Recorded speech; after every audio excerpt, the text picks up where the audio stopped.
Good morning, students. Today we are going to do Carnot refrigerator. Okay, Carnot refrigerator क्या है तो इसको देख लीजिए आप लोग. सबसे पहले आपने किया था कार्नो इंजन.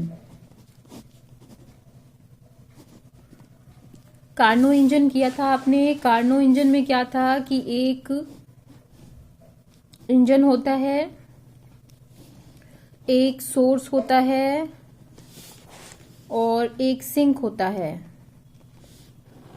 ये किया था. T2 सोर्स होता है, उससे हमने Q2 ऊष्मा ली थी और इंजन जो है वो कुछ ऊष्मा जो है, अधिकांश ऊष्मा उसका प्रयोग तो कर लेता है कार्य में, और कार्य जो है वो हमें प्राप्त होता है उसमें, और उसके बाद में अधिकांश जो है और बची हुई जो ऊष्मा है थोड़ी, उसको वो सिंक को वापस दे देता है. ठीक है, तो यहाँ पे T1 सिंक था. इस तरह से अपन देख सकते हैं कि ये है कार्नो इंजन. ठीक है, अब इसके जस्ट ऑपोजिट हम करेंगे कार्नो रेफ्रिजरेटर. कार्नो रेफ्रिजरेटर में क्या होता है, एक वही T2 स्रोत होता है, एक इंजन होता है और एक T1 सिंक होता है. ओके, लेकिन इसमें जो ऊष्मा है इंजन, तो यहां पर सिंक से ऊष्मा ली जाती है. ठीक है, तो जो Q1 ऊष्मा है वो सिंक से ली जाती है और इस इंजन के ऊपर प्राप्त नहीं होता हमें कार्य, हमें कार्य करना पड़ता है. ठीक है, और यहां पर हमें कार्य करना पड़ रहा है. ठीक है, और इसके अलावा यहां पर हमारे पास होता है बची हुई ऊष्मा. तो जब हमने ऊष्मा सिंक से ली है, ठीक है, तो अब जो बची हुई ऊष्मा है वो, क्योंकि हमें कार्य करना पड़ रहा है इसके लिए, और हमें बची हुई ऊष्मा T2 सोर्स को देनी पड़ रही है Q2. ठीक है, इसमें माइनस हो जाएगा. ठीक है, तो ये है रेफ्रिजरेटर. इसको कहेंगे कार्नो रेफ्रिजरेटर. ठीक है, जो फ्रीजर आप घर पर यूज करते हैं, रेफ्रिजरेटर यूज करते हैं, इसी तरह से कार्नो रेफ्रिजरेटर जो है वो इस तरह से है. ठीक है, ये कार्नो चक्र में कार्नो इंजन का जस्ट उल्टा है. ठीक है, उसमें आपको ऊर्जा सोर्स से लेनी थी और कार्य मिल रहा था और बची हुई ऊष्मा सिंक में जा रही थी. यहां पे सिंक से आप ऊष्मा ले रहे हो. ठीक है, और इंजन जो है उस पर कार्य कर रहे हो और बची हुई ऊष्मा को दे रहे हो सोर्स को. तो इस तरह से ये जो है आपने उसमें जो पहले हमने किया था वो था ईटा, है ना. ईटा क्या था, ईटा हमारे पास था इंजन की दक्षता. हमने क्या कहा था उसको, W/Q2 कहा था. Is it right? लेकिन अब हम यहां पे करेंगे एप्सिलॉन.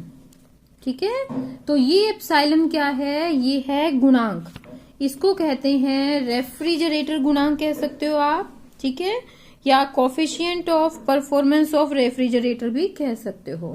ठीक है, रेफ्रिजरेटर गुणांक भी कह सकते हो, रेफ्रिजरेटर कोफिशिएंट भी कह सकते हो.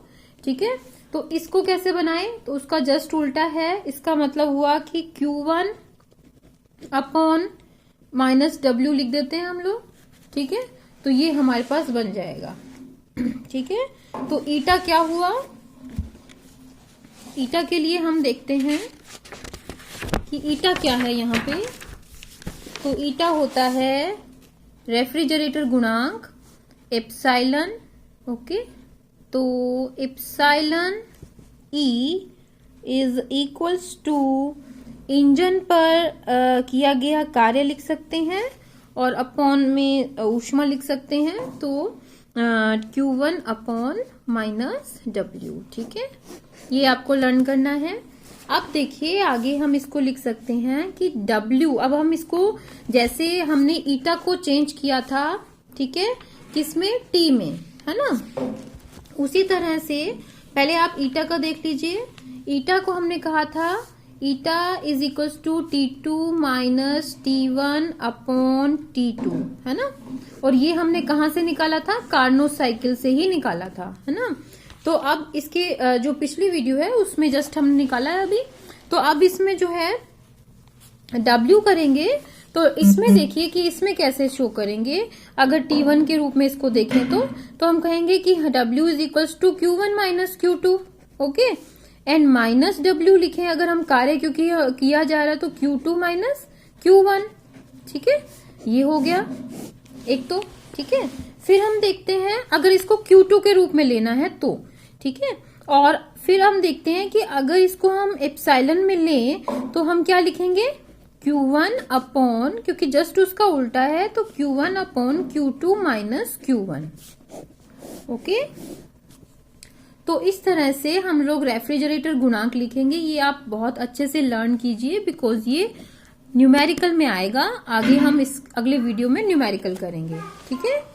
तो इसके बाद में हम देखते हैं कि इसको अगर हम Q1 upon Q2 is equals to T1 upon T2 करें, ठीक है, ये था, ठीक है। ये इक्वेशन जो हमारी थी ये हमारी पिछली इक्वेशन थी, ठीक है। तो पिछली इक्वेशन का मतलब हमने ईटा जब किया था तब हमने ये निकाला था, ठीक है। अब इसके बेस पे हम देख लेते हैं Q1 इज इक्वल्स टू, तो Q1 अपॉन Q2 जो है उसको हम लिखते हैं Q2 माइनस Q1, क्योंकि अभी हमने W क्या लिखा, W लिखा Q2 माइनस Q1, तो हम W क्या लिख लेंगे, अब यहाँ पे Q2 के क्या लिख लेंगे, Q2 minus Q1 is equals to T1 upon T2 minus T1।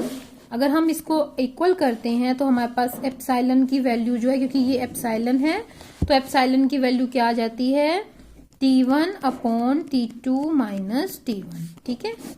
तो मतलब ईटा क्या था, ईटा था T2 minus T1 upon T2, ठीक है, और एप्सिलॉन क्या है, T1 upon T2 minus T1, ठीक है। तो अब हम इसको दोनों को इक्वल में लिख सकते हैं, eta is equals to T2 minus T1 upon T2 and epsilon is equals to T1 upon T2 minus T1, ठीक है। यहाँ पे T2 माइनस T1 चेंज नहीं होगा, याद रखने के लिए देख लीजिए, बस ऊपर और नीचे की रकम जो है वो उल्टी हो गई है, ठीक है। ये रेफ्रिजरेटर का गुणांक है और इंजन की ये दक्षता है, ठीक है। तो इस तरह से हम कह सकते हैं कि इस इक्वेशन से पता चलता है कि भी सिंक का ताप घटता है अगर, तो कार्य गुणांक का मान क्या होगा, तेजी से बढ़ेगा, ठीक है। तो इस तरह से सिंक का ताप अगर सिंक का ताप ये T1 है, ठीक है, तो सिंक का ताप अगर घटेगा तो कार्य गुणांक का मान जो है वो तेजी से घटेगा, ठीक है। माफ कीजिए मैंने थोड़ा गलत दे दिया, ठीक है। और अगर हम देखते हैं कि स्रोत के बारे में देखें तो स्रोत के ताप जो है वो अगर कम होता है तो दक्षता जो है वो अधिक हो जाती है, ठीक है। तो ये इसका उल्टा है और ये इसके सिमिलर है, ठीक है। तो इस तरह से हम देख सकते हैं कि यहाँ पे ये जो है हमने रेफ्रिजरेटर और उसके बारे में बात की है। तो ये एक टॉपिक आपका कंप्लीट होता है। Thank you.